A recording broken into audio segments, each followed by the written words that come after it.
షడ్రుచుల్లో పులుపు ఒకటి. ఏ రుచి లోపించినా తెలుగోడికి ముద్ద దిగదు. అందులోనూ పులుపు లేకపోతే ఏదో లోటు అనిపిస్తుంది. అందుకే పుల్ల మామిడి అయినా చింతపండు అయినా మార్కెట్లో మంచి డిమాండ్ ఉంటుంది. ఒక ఊరే చింతపండు మీద బతికేంత వ్యాపారం ఇప్పుడు మన కళ్ళెదుటే కనిపిస్తోంది. ఇంతకీ అది ఎలా సాగుతోందో స్పాట్లైట్లో చూద్దాం.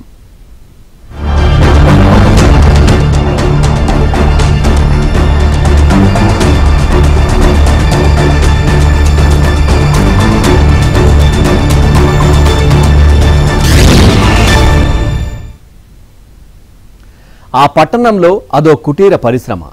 ఒక రకంగా చెప్పాలంటే భారీ పరిశ్రమ కూడా. అక్కడ ఇంటింటికి చింతపండు ప్రాసెసింగ్ జరుగుతుంది. చాలా మందికి జీవనోపాధి లభిస్తోంది. వ్యాపారులు, గృహిణులు, కూలీలు, ఇతర అనుబంధ రంగాల వారి దానిపై బతికేస్తున్నారు. అందుకే ఆ పట్టణాన్ని పుంగనూరు అలియాజ్ చింతపండు అని పిలుస్తుంటారు. అంత సీన్ ఎందుకు వచ్చింది? ఏబిఎన్ స్పాట్లైట్లో చూడండి.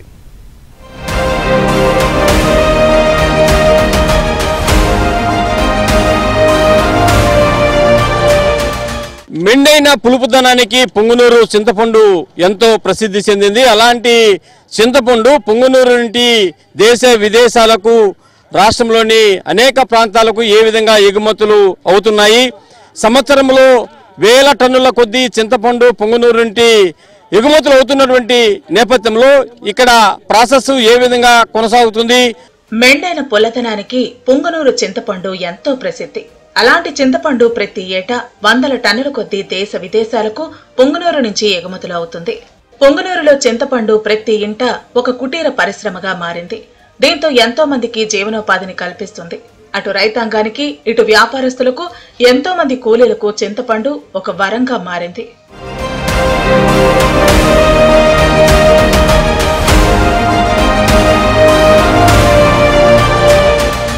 చిత్తూరు జిల్లాలోని పుంగనూరు పట్టణం పేరు చెబితేనే ఇప్పుడు చింతపండు గుర్తుకొస్తోంది. ప్రతి ఏటా వేల టన్నుల కొద్దీ చింతపండు పుంగనూరులో తయారై దేశ విదేశాలకు ఎగుమతులు అవుతోంది. పుంగనూరులో ప్రాసెసింగ్, ప్యాకింగ్ తో వేల కోట్ల రూపాయల చింతపండు వ్యాపారం జరుగుతోంది. పుంగనూరులో పండే చింతకాయలతో పాటు సమీప రాష్ట్రాలైన కర్ణాటక, మహారాష్ట్ర నుంచి కూడా కాయలను తీసుకొచ్చి అక్కడ ప్రాసెసింగ్ చేస్తారు. అక్కడ అన్ని రకాల ప్యాకింగ్ సౌకర్యాలతో పాటు మానవ వనరులు ఉన్నాయి. పుంగనూరు చింతపండు ఎంతో ప్రసిద్ధి చెందినటువంటి ఈ చింతపండును దేశ విదేశాలకు ఏ విధంగా ఎగుమతులు చేస్తారు, ఇక్కడ ఏ విధంగా దీన్ని ప్రాసెస్ చేస్తారనే అంశాలను ఇక్కడ వ్యాపారవేత్తలు ఉన్నారు, వారిని అడిగి తెలుసుకునే ప్రయత్నం కూడా చేద్దాం. చెప్పండి, ఏంటి సార్ పుంగనూరు చింతపండు యొక్క ప్రసిద్ధి ఏమిటి? దీంట్లో కష్ట నష్టాలు ఏమిటి? మీరు వివిధ ప్రాంతాల నుంచి ఏ విధంగా పండును తీసుకొచ్చి ఇక్కడ ప్రాసెస్ చేస్తారు ఏంటి? ఇక్కడ పుంగనూరులో గత 50 సంవత్సరాల నుంచి చింతపండు వ్యాపారము పెద్ద ప్రసిద్ధిగాంచింది. ఇక్కడ జీవనోపాధి చింతపండు కొట్టడము కానీ వ్యాపారస్తులు ఎక్కువైపోయినారు. వీళ్ళంతా మనమంతా చేరి ఇక్కడి నుంచి మహారాష్ట్ర, హర్యానా, గుజరాత్ ఈ చుట్టుపక్కల ప్రాంతాల నుంచి చింతపండు ఒబ్బడి ఎట్లే తెచ్చి ఇక్కడ క్లీన్ చేసి ప్రాసెసింగ్ చేసి మళ్ళా దానికి కోల్డ్ స్టోరేజ్లో మనమంతా స్టాక్ పెట్టి మళ్ళా కొంచెం కొంచెం తీసుకొని చపాతీలు కానీ, హాఫ్ కిలో ప్యాకెట్ కరుపులి, ఫ్లవరు అని వెరైటీ తయారు చేసి మేము అమ్ముతూ ఉంటాము. ఇక్కడి నుంచి తమిళనాడుకి, ఆంధ్రాలోని కొన్ని ప్రాంతాలకి, తెలంగాణకి, మహారాష్ట్రకి అన్ని మళ్ళీ అక్కడి నుంచి ప్రాసెసింగ్ అయిపోతూ ఉంటుంది. బయట ప్రాంతాల నుంచి పొంగునూరుకు తీసుకొచ్చిన చింతకాయలను కల్లాలు, మండలపై రాసులుగా పోస్తారు. వాటిని ఎండబెట్టి పొట్టు తీసి తొలిసారి ప్రాసెస్ చేస్తారు. అందుకోసం భారీ సంఖ్యలో కూలీలు ఆ పనిలో నిమగ్నమవుతారు.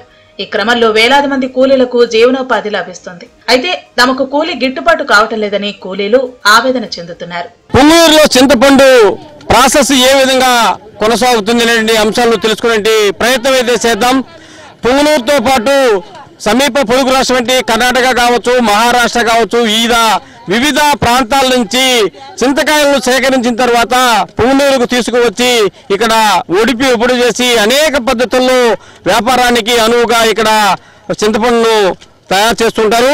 ప్రతి సీజన్లో కూడా వేల సంఖ్యలో, రోజుకు వందల సంఖ్యలో ఇక్కడ కూలీలు చింతపండును పనిలో చాలా నిమగ్నమై బిజీగా ఉంటారు. మరి ఏ విధంగా ఈ ప్రాసెస్ కొనసాగుతుంది, మరి కూలీల పరిస్థితి ఏమిటి అనేటువంటి అంశాలు కూడా ఈవేళ తెలుసుకునే ప్రయత్నం అయితే చేద్దాం. ఇక్కడ చాలా మంది కూలీలు ఈ చింతపండును ఒప్పుడు చేస్తున్నారు. చెప్పండి అమ్మా, మీరు ఎక్కడి నుంచి వచ్చారు, ఏమి ఇక్కడ చింతపండు ఏ విధంగా తయారు చేస్తారు, మీ ఇబ్బందులు ఏంటి? మా ఇబ్బందులా సార్, మేము 4 గంటల రేతుల్లో వస్తాము, అన్నం తినిందేదో కష్టపడతాము, ఆడ బిడ్డలు పాపలు సాకేది కష్టము, మాకు సంసారాలు కూడా ఆటికాటికే ఉన్నాయి. మాకు సరిగ్గా ఒకరికి ఇల్లు ఉంటే ఒకరికి ఇల్లు లేదు, ఒకరికి వాకిలు ఉంటే వాకిలు లేదు.